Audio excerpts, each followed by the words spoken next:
Hi guys, welcome back to my YouTube channel. It's me Divya again.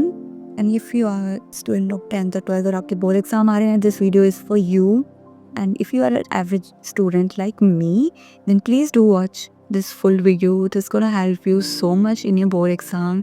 And I'm gonna share with you tips that I followed in my boards and I scored 87%. And without wasting any bit of time, let's get buzzing to this video. How I failed my pre-board. I scored 87% in my board exam. Pre-boards में मेरा बहुत बुरा हाल था. मैंने last as में ही cover किया जितना भी मेरा सिलेबस था एंड ऑल दो. मैं क्लास में पढ़ती थी, घर पे इतना नहीं पढ़ती थी, बट हाँ क्लास में बहुत पढ़ती थी. मेरे टीचर्स बहुत ही स्ट्रिक्ट थे, तो वो क्लास में बहुत. So first and first join the library. आपके घर के आसपास कोई भी लाइब्रेरी हो ना, उसे ज्वाइन कर लो. उससे आपको कुछ बेनिफिट्स होंगे, जैसे कि एक तो आपका स्टडी एनवायरनमेंट बनेगा, क्योंकि भाई घर में कोई भी नहीं पढ़ पाता.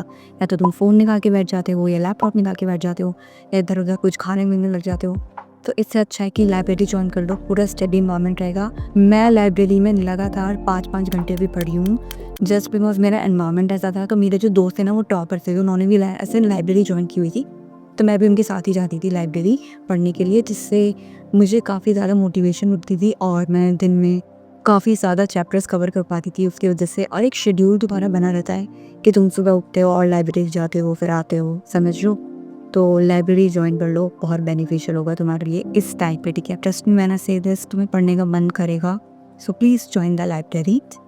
सेकेंड टिप, जब भी पढ़ने बैठ रहे हो, drink more water. Drink water as much as you can, क्योंकि वाटर से तुम्हारा जो कंसंट्रेशन लेवल है वो बहुत ज़्यादा बढ़ता है. तो लाइब्रेरी जा रहे हो, छोटा मोटा स्नैक ले जाओ और पानी की बॉटल ले जाओ और पानी पीते रहो. इतना टास्क बना लो, एक पेज कंप्लीट करूँगा पानी पीऊँगा, एक पेज कंप्लीट करूँगा पानी पीऊँगा या पीऊँगी, क्योंकि इससे तुम्हें बहुत ज़्यादा मिलेगा कंसंट्रेशन में. क्योंकि पढ़ते वक्त जो हमें सबसे बड़ी प्रॉब्लम होती है वो होती है नींद की, तो वो एकदम ख़त्म हो जाएगी. ठीक है, पानी पीते रहो, कंसंट्रेशन बना रहेगा और तुम्हें पढ़ने का मन भी करता रहेगा, क्योंकि नींद नहीं आएगी.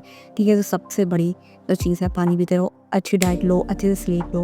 और थर्ड टिप, तो जो अपने तुम्हारे सब्जेक्ट्स हैं ना, उन्हें डिवाइड कर लो दिन और रात में. तो सब्जेक्ट्स तुम अपने डिसाइड कर लो. ठीक है, रात को इजी सब्जेक्ट्स लो, दिन में जब तुम फ्रेश उठते हो तो हार्ड सब्जेक्ट्स लो, जैसे अकाउंट्स, मैथ्स, जो तुम्हारा जो भी है. ठीक है, ऐसे सब्जेक्ट्स लो, क्योंकि तुम्हारा फ्रेश मूड होता है तो तुम अच्छे से चीज़ें कर पाते हो. ठीक है, तो दिन में तुम हार्ड सब्जेक्ट्स लो और रात में इजी, सो दैट तुम अच्छे से बैलेंस बना पाओ उस चीज़ का और अच्छे से पढ़ पाओ. ठीक है. फोर्थ टिप, हर दिन सब्जेक्ट बांट लो कि 3 दिन ये सब्जेक्ट्स करना है, 3 दिन वो. जैसे मैं क्या बोलती थी, मंडे को 3 सब्जेक्ट्स लेती थी.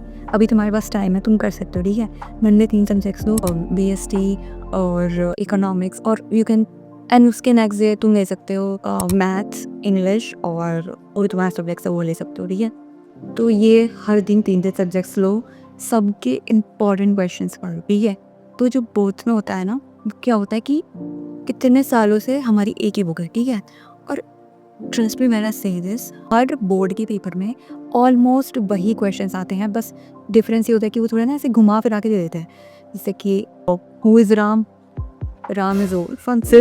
ठीक है, तो वो तुम्हें बस घुमा के क्वेश्चन देंगे, बाकी क्वेश्चंस बिल्कुल सिमिलर आते हैं. तो इम्पॉर्टेंट क्वेश्चन देख के जाओ हर चैप्टर के.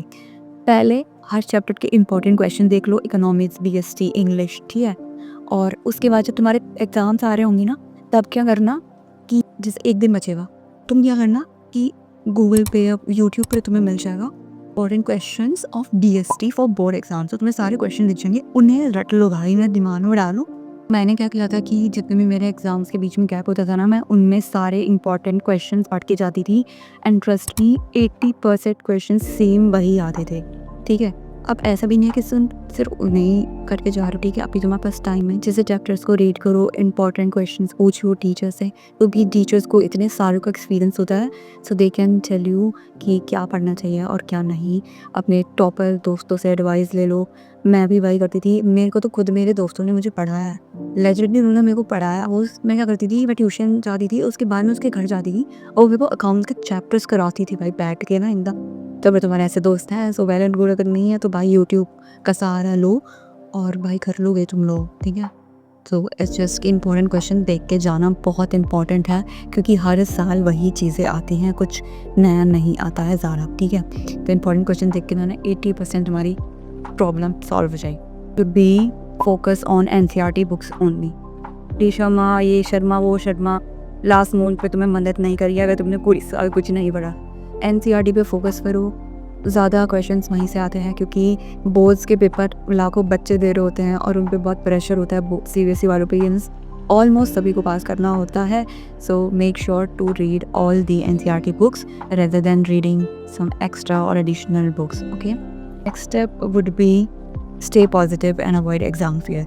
जब बहुत ज़्यादा होते हैं ना, तो स्कूल में भी टीचर्स, तुम्हारे पेरेंट्स, तुम्हारे ट्यूशन टीचर्स, स्कूल टीचर्स, सब इतना प्रेशर बना रहे होते हैं। Oh my God, and I was in 12th class, सब बहुत ज़्यादा प्रेशर बना रहे होते थे कि बहुत आ रहे हैं, बहुत आ रहे हैं। ट्रस्ट मी, बहुत बड़ा हुआ है बोर्ड्स का, कुछ नहीं होता। और आजकल तो भाई सच में कुछ नहीं होता बोर्ड्स का, बहुत ईजी पेपर आते हैं। मैं तुम्हें पढ़, इसका मतलब ये नहीं कि तुम बिल्कुल पढ़ो ही ना, देखो पढ़ना तो तुम्हें पड़ेगा, बट ये है कि अगर तुम डर रहे हो कि पढ़ने के बाद भी कुछ नहीं होगा, तो ऐसा कुछ नहीं है। अगर अच्छे से पढ़ोगे तुम बहुत अच्छे स्कोर कर सकते हो बोर्ड्स में। ये 11 12 की पढ़ाई कुछ नहीं होती है, ट्रस्ट मी व्हेन आई से दिस भाई, बहुत ईजी होती है। सो पता है तुम लोग कर लोगे। जस्ट ये कि अपने दिमाग से फिर निकाल दो कि ओ बोर्ड्स और ये वो ये फलाना ढेका, इतना कुछ हुआ नहीं है बोर्ड का। इट्स जस्ट कि तुम एक स्कूल से दूसरे स्कूल जा रहे हो पेपर देने, और वहाँ टीचर्स अलग होंगे, तुम्हारा एग्जाम सेंटर अलग होगा, और मैं अलग से कुछ शीट्स वीट्स भरनी होंगी, बट दैट्स और बाकी वही तुम्हारे फ्रेंड्स बैठेंगे तुम्हारे आसपास, सब वही एनवायरनमेंट होगा। तो डरो मत बोर्ड से, अगर डरोगे तो वैसे ही कम स्कोर लाने वाले हो, तो डरो, ठीक। नेक्स्ट, जब तुम पेपर लिख रहे होगे बोर्ड में, तुम्हारे चाहे थोड़ा राइटिंग स्किल थोड़ी बेकार हो, तुमने कुछ लिखा भी करोगे, बट अगर तुम उसे प्रेजेंट अच्छे से करोगे तो तुम्हें मार्क्स मिलेंगे। मैं ये नहीं कह रही कि तुम सब कुछ उसमें गलत लिखे और प्रेजेंट अच्छे से कर लो, ऐसा नहीं, बट यार जो तुम्हारे 5-6 मार्क्स इधर उधर होने होंगे वो तुम्हें मिल सकते हैं अगर तुमने प्रेजेंट अच्छे से करा, क्योंकि presentation matters the most in both exam. क्योंकि टीचर्स इतनी सारी कॉपियाँ चेक कर रहे होते हैं उस समय, तो अगर तुम्हारी प्रेजेंटेशन अच्छी है तो तुम पहले ही बहुत अच्छा इंप्रेशन थे हमारे, उसको भी तुम्हारा टीचर चेक कर रहा है। So I'll suggest you to write in a proper manner in board exam. That will help you a lot. No, yeah, that's all I did in my 12 board exams, and यही कुछ छोटी मोटी चीज़ें थी जो मैंने की थी। बाकी all the best for your exam. I hope आप लोगों के बहुत अच्छे मार्क्स आए, and I will see you in my next video. And if you like this, and please let me know कि आपकी सबसे अच्छी टिप क्या है और आप क्या फॉलो करते हो कमेंट सेक्शन में, वो बताना, जिससे बाकी बच्चों को भी थोड़ा बेनिफिट हो जाए। तो कमेंट में अपनी एक स्टडी टिप प्लीज़ शेयर करना, and I see you in my next video. Till then, bye bye, take care, and I love you so much, bye.